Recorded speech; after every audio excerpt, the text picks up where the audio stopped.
Hi అండి. నమస్కారం అండి. తెలుగుదేశం కూటమి ప్రభుత్వం వచ్చింది, అయినా కూడా తెలుగుదేశం కార్యకర్తల్లో తీవ్రమైన అసంతృప్తి ఏంటంటే, ఒక పక్కన చంద్రబాబు నాయుడు గారిని నానాబూతులు తిట్టిన చంద్రబాబు నాయుడు గారే కావచ్చు, పవన్ కళ్యాణ్ గారు కావచ్చు, లోకేష్ గారిని నానాబూతులు తిట్టిన నాయకులు ఇప్పటికీ అదే భాష మాట్లాడుతున్నారు, అలాగే ఉన్నారు, వాళ్ళ వర్షం మారలేదు. రాష్ట్రానికి రావాల్సిన పారిశ్రామికవేత్తలు కూడా భయపడుతున్నారు.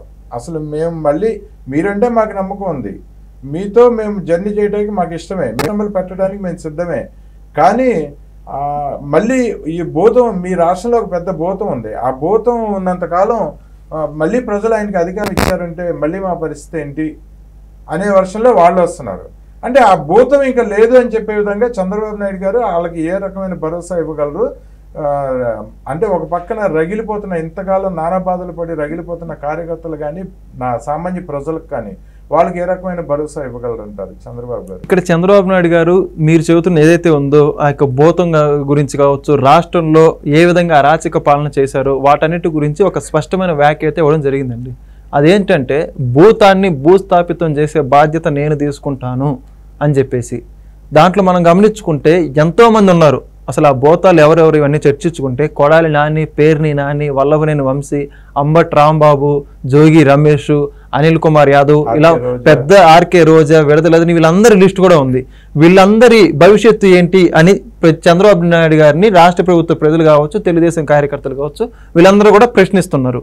దీనికి సంబంధించి మనం ఉదాహరణగా చెప్పుకుంటే, జగన్మోహన్ రెడ్డి గారికి ఒక 100 ఎకరాలు 8 ఎకరాలు తోట ఉంది అనుకుందాం, మామిడి తోట. ఆ తోటకి ఈయన కాపలాగా ఉన్నాడు గడిచిన 5 సంవత్సరాలు. ఆ తోటను ఉదాహరణ రాష్ట్రమే అనుకుందాం. ఆ తోటలో ఇంతవరకు ఏమేమి చేయకూడదు అన్నీ చేసేసారు. దొంగలు వచ్చినోడు దొంగలు ఎత్తకపోయారు, కావాల్సిన మామిడికాయలు కోసుకు, మామిడి తోట అనుకుందాం, మామిడి తోటలు తీసుకెళ్లిపోయారు, మామిడికాయలు కోసుకెళ్లిపోయారు. అదేవిధంగా కోతులు వచ్చి మీద పడ్డాయి, పురుగులు వచ్చి పడ్డాయి, మొత్తం అతలా కుతలం చేసేసారు, తోటని. ఇప్పుడు అదే తోట రాష్ట్రం మొత్తం పెట్టుబడుల రూపంలో, కార్యకర్తల హత్యల రూపంలో, దోపిడీలు, మానభంగాలు, హత్యలు, అదేవిధంగా రాష్ట్రంలో అభివృద్ధి, అమరావతి, పోలవరం, ఏ విధంగా వైజాగ్ స్టీల్ ప్లాంట్ ప్రైవేటీకరణకు సంబంధించి కావచ్చు, ప్రతి ఒక్కటి, భూ కబ్జాలు కూడా, ఏ రకంగా రాష్ట్రం నాశనం ఏందో ప్రజలంతా చూశారు.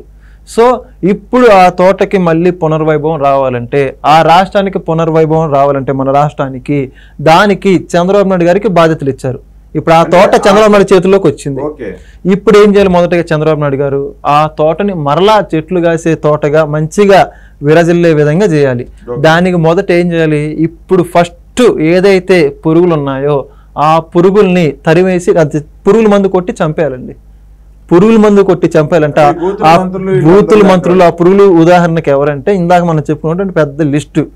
దానికి ఏం చేయాలంటే ట్రీట్మెంట్. ప్రజలందరూ ఏదో ఆశిస్తున్నారు, నిజంగా బాధపడ్డ కార్యకర్తలుగా వాళ్ళు ఆశించడం తప్పలేదండి.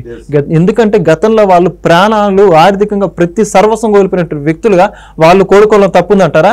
ప్రజలు కూడా ఇబ్బందులు పడ్డారు కదా, తెలుగుదేశం పార్టీ కార్యకర్తలు కాదు, ప్రజలు కూడా ఇబ్బంది పడ్డారు. అంతగా ఇబ్బంది పెట్టిన వాళ్ళని ఏం చేయాలంటారు? కొంతమంది వాళ్ళకి ఉరిశిక్ష చేయాలంటున్నారు, కొంతమంది వాళ్ళ రాష్ట్రం నుంచి తరిమి కొట్టాలంటున్నారు, కొంతమంది అసలు వాళ్ళ రాష్ట్రంలో ఉండడానికి అర్హత లేదు, రాష్ట్రం నుంచి బహిష్కరణ చేసేయండి, పోయి ఢిల్లీ సెంట్రల్ జైల్లో పెట్టండి, టార్చర్ చూపించండి, ఒక్కొక్కరు ఒక్కొక్క విషయంలో కోరుకుంటా ఉన్నారు. దానికి సంబంధించి లోకేష్ గారు, చంద్రబాబు నాయుడు గారు ఎప్పుడు ఏ విధంగా చర్య తీస్తారని రాష్ట్ర ప్రజలందరూ కూడా 1000 కళ్ళతో ఎదురు చూస్తున్నారు. 164 సీట్లు ఇచ్చింది కూడా ప్రధానంగా అందుకే. అభివృద్ధి చేస్తారు, ఇవన్నీ సెకండరీ అండి. మొదటగా రాష్ట్రం నుంచి ఈ చెత్తను తీశారని మొదటగా అధికారం ఇచ్చింది అందుకు. దానికి ట్రీట్మెంట్ అంటే పెద్దగా ఊహించుకునేది లేదండి. ముందుగా ఎవరైతే ఇప్పటికీ అధికారంలోకి వచ్చాక కూడా మాట్లాడుతున్నారంటే ఎంతవరకు దిగజారిపోతున్నారండి అసలు వాళ్ళు?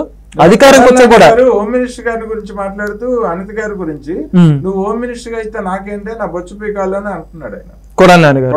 అసలు అలాంటి వాడిని ఏం చేయాలండి? మొదటగా అసలు అలాంటి వాడిని ఏం చేయాలంటే లోపలేసి, ఫస్ట్ ఆఫ్ ఆల్ ఏం లేదు, పోలీసులు ఎవరైతే స్థానికంగా ఉన్నారో ఆ డిఎస్పీ కావచ్చు, ఎస్ఐ కావచ్చు, ముందు పోలీస్ స్టేషన్ రారని ఎంత ఇమీడియట్ గా ప్రెస్ మీట్ చూసిన వెంటనే పోలీసులు వెళ్ళాలి ఇంటికి.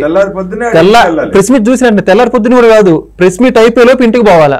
ప్రెస్ మీట్ అయిపోయేలోపు ఆ ప్రెస్ మీట్ పెట్టిన లొకేషన్కి వెళ్ళి బండి ఎక్కాలి. మొదటగా బండి ఎక్కాలి. ఎక్కను అన్నాడు అనుకో, ఈ 3 పెట్టి చెక్కించాలి లోపలికి, ఎక్కిచ్చి స్టేషన్ లో పడేయాలి. స్టేషన్ లో పడేసి అక్కడ కూర్చొని డిఎస్పీ గారు మాట్లాడుతున్నట్టు, నీతో ఎంత పడితే అంత మాట్లాడుతున్నావు ఏంటి? ఎవరు అనుకున్నావు నువ్వు? అసలుకి ఈ సీఎంని, హోమ్ మినిస్టర్ మాట్లాడే రేంజ్ అనేది అసలుకి నువ్వెంత, నీ స్థాయి అంతా? ప్రభుత్వం మారలేదు అనుకున్నావా? నోటికి ఎంత వస్తే అంత మాట్లాడేవనా? గతంలో నువ్వు చేసిన మొత్తం అధికారులు ఉన్న కాబట్టి తప్పలేదు మాకు, ఇప్పుడు అధికారం మారిపోయింది, నోరు దగ్గర పెట్టుకొని మాట్లాడారని చెప్పి మాట అక్కడ ఫస్ట్ కూర్చోబెట్టాలి. కూర్చోబెట్టినాక పోలీస్ స్టేషన్ లో బెంచ్ మీద కూర్చోబెట్టాలి. తర్వాత డిఎస్పీ గారు వస్తారా కూర్చోరా అని చెప్పి సార్ ఇంతే, వాళ్ళతో ఇంతేనండి. ఎందుకంటే వాళ్ళు చేసిన దారుణం అన్ని కాదు, ప్రజలు ఇబ్బందులు పడ్డ వాళ్ళ ప్రజలకి తెలుసు, నష్టమైన వాళ్ళకి తెలుసు. ఎన్ని మాట్లాడండి, నేను బతికొండగా కొడాలి ఆయన బతికొండగా గుడి వాళ్ళు అడుగుపెట్టి మొనగలేడు చంద్రబాబు నాయుడు గారిని మాటలు మనం నోటితో కూడా మాట్లాడలేం. అటువంటి వాడికి ఎటువంటి ట్రీట్మెంట్ ఇవ్వాలి? తర్వాత కానిస్టేబుల్ వచ్చారా, ఏంటో నువ్వు ఎక్కడ కూర్చున్నావు, ఏంటో నువ్వు ఇంతే, ఏంటో నువ్వు ఎక్కడ కూర్చున్నావు ఏంటో, అసలు నీకు ఆ డ్రెస్ ఏంట్రా, హోమ్ మినిస్టర్ మాట్లాడే రేంజ్ అనేది డ్రెస్ తీరా ముందని చెప్పేసి చేతులు కాళ్ళు కట్టే ఇచ్చి పక్కన కూర్చోబెట్టాలి. చొక్కా తీసి అక్కడ కూర్చోబెట్టాలి. అక్కడ కూర్చోబెట్టి వచ్చిపోయి కానిస్టేబుల్ మొత్తం ఈడేంటి ఎక్కడ ఉన్నాడు, ఈడు కుందిలేరు నీకు కుందిలేని చెప్పి విధంగా మాట్లాడేసి డిఎస్పీ వస్తారు ఎవరు నీకు ఉందని చెప్పేసి పొద్దు నుంచి రాత్రి దాకా అంతే కూర్చోబెట్టాలి. డిఎస్పీ వచ్చిన డిఎస్పీ గారు కూడా అపాయింట్మెంట్ ఇవ్వకూడదు. చూద్దాలేరా నాయనకి ఇంకో అడిగినా కూడా అసలు సమాధానం కూడా చెప్పకూడదు. అడిగినా కూడా ఏంటంటే డిఎస్పీ గారు ఎప్పుడు వస్తాను అడిగినా నీకెందుకు ఆ వస్తాలో కూర్చో, డిఎస్పీ గారు నీకెందుకు మాట్లాడవు ఇప్పుడు మాట్లాడని చెప్పి చెప్పాలా. డిఎస్పీ అదే రోజు 11-10 దాకా కూర్చోబెట్టి మళ్ళీ తెల్లారిపోతే ఆయనకి మళ్ళీ రారా, డిఎస్పీ గారు నీ మొహం కూడా చూడన్నారు మళ్ళీ రాను, ఇంతే చెప్పాలి. డిఎస్పీ గారు మళ్ళీ రారా అని చెప్పాలి. మళ్ళీ తెల్లారి పొద్దునకి వెళ్ళి జీప్ వాళ్ళ ముందు ఆగాలి. ఉదయం ఎర్లీ మార్నింగ్ సూర్యుడు ఉదయించలోపు జీప్ ఎక్కించుకు మళ్ళీ తీసుకురావాలి. మళ్ళీ తీసుకొచ్చి మళ్ళీ అక్కడే కూర్చోబెట్టాలి. మళ్ళీ ఇంకా డైలీ అలవాటు అయిపోవాలి వాళ్ళకి. రాగానే షర్ట్ వేసి మళ్ళీ షర్ట్ ఇప్పేసి అతనుగా కూర్చోవాలి. పోలీసులు ఎలా యాక్షన్ తీసుకుంటారో తెలియదు కానీ షర్ట్ ఇప్పేసి అతనుగా కూర్చొని మళ్ళీ అతను అదే పొజిషన్ లో ఉంటే కానిస్టేబుల్ సాయి కూడా మాట్లాడలేదు.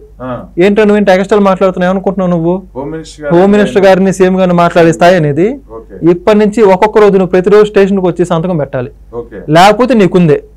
డిఎస్పీ గారు ఊరుకోరు, ఎవరు ఊరుకోరు, పరిస్థితులు మారే ఇవి కూడా గమనించుకోవాలి అని వాళ్ళకి సీరియస్ స్ట్రిక్ట్ వార్నింగ్ ఇవ్వాలి. డిఎస్పీ గారు వచ్చాడు మొహం కూడా చూడకూడదు.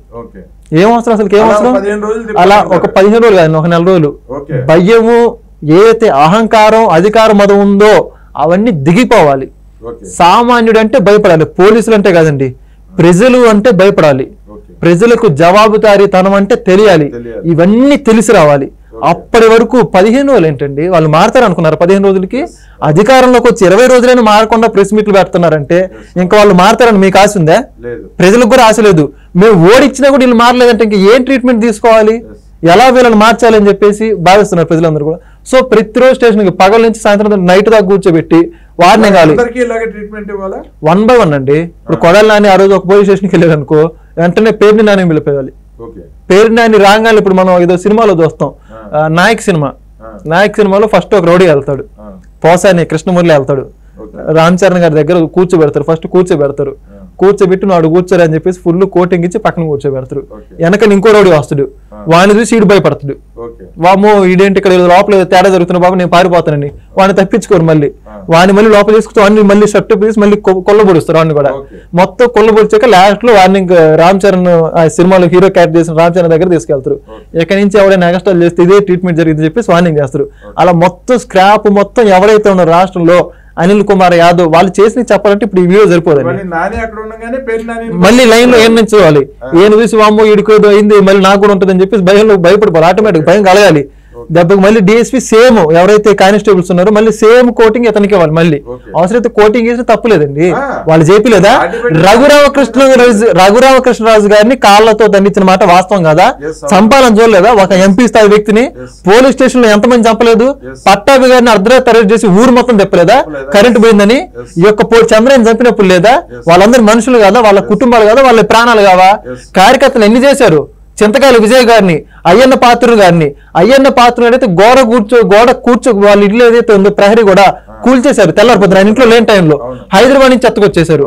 భూమా అఖిలప్రియ ఆమె అయితే చిన్న కొడుకు, ఆవిడికి నెలల కొడుకు, హైదరాబాద్ నుంచి ఎత్తుకొచ్చేశారు. కనీసం ఇన్ఫర్మేషన్ ఇవ్వాల, నోటీసులు ఇవ్వాల. అచ్చెన్నాయుడు గారు అయితే మెడిసిన్ వేసుకోవాలి, నేను మెడిసిన్ వేసుకోవాలి, heart surgery files operation something అని సరిగి ఆపరేషన్ చేసుకున్న మనిషిని నేను, ఇది ఒక మెడిసిన్ వేసుకున్నా కూడా గోడ దూకి బెడ్రూమ్ లోకి వెళ్ళిన మాట వాస్తవం కదా. కొల్లు రవీంద్ర గారు అరెస్ట్ చేయలేదా? వీళ్ళందరికీ నోటీస్ ఇచ్చారు కనీసం. ఇంకా వీళ్ళన్న గౌరవప్రదంగా ఇంటికి వెళ్ళకమంటారు. వాళ్ళు అట్లా కూడా కాదు, తెల్లారి పొద్దునే 100 మంది పోలీసుల్ని, ఒక మాజీ మంత్రిని అయ్యన్న గారిని అరెస్ట్ చేయడానికి 500 మంది పోలీసులు ఆ రోజు నిమ్మాడలో రౌండ్ అప్ వేసి బెడ్రూమ్ లోకి దూకెళ్ళి ఎత్తుకొచ్చారండి. ఊరు మొత్తం తిప్పారు ఆయన్ని. ఈ విధంగా చర్యలు చేసిన కొడాలి పక్కన కూర్చోబెట్టాలి. వీళ్ళిద్దరు ట్రీట్మెంట్ జరుగుతుంటే మళ్ళీ వల్లభనేని వంశీ ఏంటి ఈ పేరు నాని షాక్ అవడా, కొడాలి నాని చొక్కా తీసుకొని ఒక మూల కూర్చొని షాక్ ఏంటి, వాళ్ళు ఊహించింది వాళ్ళకి అర్థమైపోయింది, అనుకుంటున్నారు కానీ ఏం చేయలేరని వాళ్ళు దీనికి కూడా భయపడుతున్నారు. వాళ్ళ భయాన్ని లోపల కవర్ చేసుకుంటున్నారు. ఈరోజు ప్రజలంతా కూడా గమనించాలి. వాళ్ళకి ముందు ముందు ముసల పండుగ అనే విధంగా వాళ్ళందరికీ వాళ్ళ భవిష్యత్తు అర్థమైపోయిందండి. ఆ భయాన్ని కప్పిపుచ్చుకోవడానికి ఏదో ఈ చిన్న చిన్న ప్రయత్నాలు చేస్తున్నారు కానీ వెంటనే ఆటోమేటిక్ గా ఇలాంటి జరుగుతుందని వాళ్ళందరూ ప్రిపేర్ అయి ఉన్నారు. మీరు చూసుకుంటే వాళ్ళ లాయర్లు సిద్ధం చేసుకున్నారు, డబ్బులు అరేంజ్ చేసుకున్నారు, మొత్తం బెయిల్స్ కూడా. ఇప్పుడు జోగి రమేష్ పెట్టుకోలేదు యాంటిసిపేటరీ బెయిల్ కోసం. జోగి రమేష్ ఈ రోజు హీరింగ్ రావట్లేదా?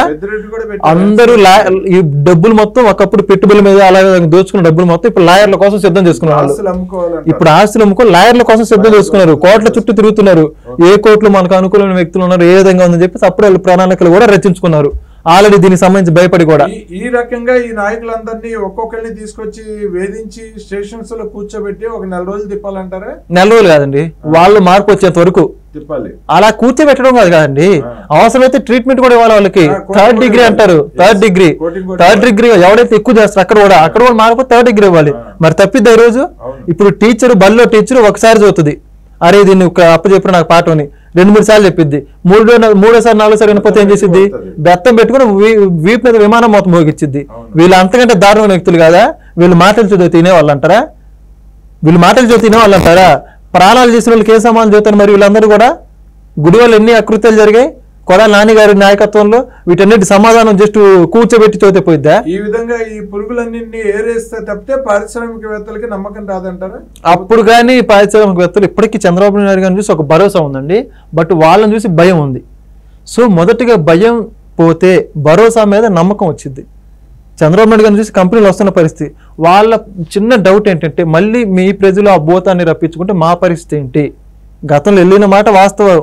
అమర్ రాజా, లూలు డేటా సెంటర్లు, లూలు మాల్లు ఇవన్నీ వెళ్ళిపోయిన మాట వాస్తవం.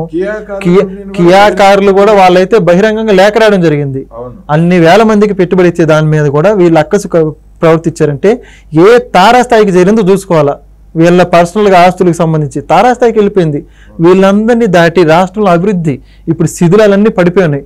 రాష్ట్రంలో ఒక కనపడని విపత్తు జరిగిందండి గడిచిన 5 సంవత్సరాలు. ఇది ఒక పెను తుఫాన్ అంటే కంటికి కనిపించేది కాదు, కంటికి కనిపించకుండా భీకరమైన తుఫాను గడిచిన 5 సంవత్సరాల్లో జరిగింది. జగన్మోహన్ రెడ్డికి ఎటువంటి ట్రీట్మెంట్ ఇవ్వాలి?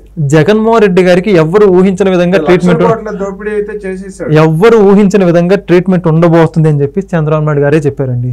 దాన్ని మనం నిజంగా చంద్రబాబు నాయుడు గారు ఎప్పుడు సీరియస్ అవ్వలేదు. ఏ వ్యక్తులు ఎప్పుడు కూడా ఆయన రాజకీయ కోణంగానే చూశారు కానీ వ్యక్తిగతంగా ఎవరిని తీసుకోలేదు. ఆయన ఎప్పుడు కూడా రాజకీయాలు చేసిన వ్యక్తి కాదు. ఆయన కానిగా నలిగిపోయాడు. కానీ ఆ రోజు మీరు చూస్తే అలిపిరి బాంబ్ బ్లాస్ట్ చేసినప్పటికీ కూడా చట్టం తన పని చేసుకోబోతుందని చెప్పేసి మాట్లాడిన వ్యక్తి ఆయన. ఎన్నోసార్లు ఆయన జైల్లో పెట్టిన, మొన్న కూడా జైల్లో పెట్టినా కూడా ఇప్పటికీ సాధారణంగా ఉన్నాడంటే ఎంత కామన్ మనిషి అర్థం చేసుకోవచ్చు. అటువంటి నిస్వార్థమైన మనిషిని కూడా ఇంత ఇబ్బంది పెట్టారంటే ఆయన నోట్ల నుంచి కూడా మీకు ఎప్పుడు చరిత్రలో చూడండి ట్రీట్మెంట్ ఉండబోతుంది జగన్మోహన్ రెడ్డి, బొమ్మ తిరిగితే మా వాళ్ళు నా మాట కూడా వినని చెప్పేసి చాలా బహిరంగంగానే చెప్పడం జరిగింది. ఇంకా ఆయన ఇంతవరకు ఆయన చాలా మంచితనాన్ని చూశారు. ఆయన కఠినతనం ఎలా ఉంటుందో ఎవ్వరు ఊహించలేరండి.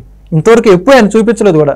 ఎప్పుడు రాష్ట్ర ప్రజలు అభివృద్ధి అనుకునే మనిషిని కూడా ఈ విధంగా ఇబ్బంది పెట్టారంటే అది మనం చెప్పుకోవడానికి కూడా సరిపోదు. ఏ విధంగా ఉంటుందో వి కాంట్ ఇమాజిన్. ఓకే అండి, ధన్యవాదాలండి. మరో వీడియోలో ఈ రాష్ట్ర మంత్రుల మీద ఎటువంటి చర్యలు చంద్రబాబు గారు తీసుకుంటారో చూసి దాని గురించి డిస్కస్ చేద్దాం. ఖచ్చితంగా ధన్యవాదాలు.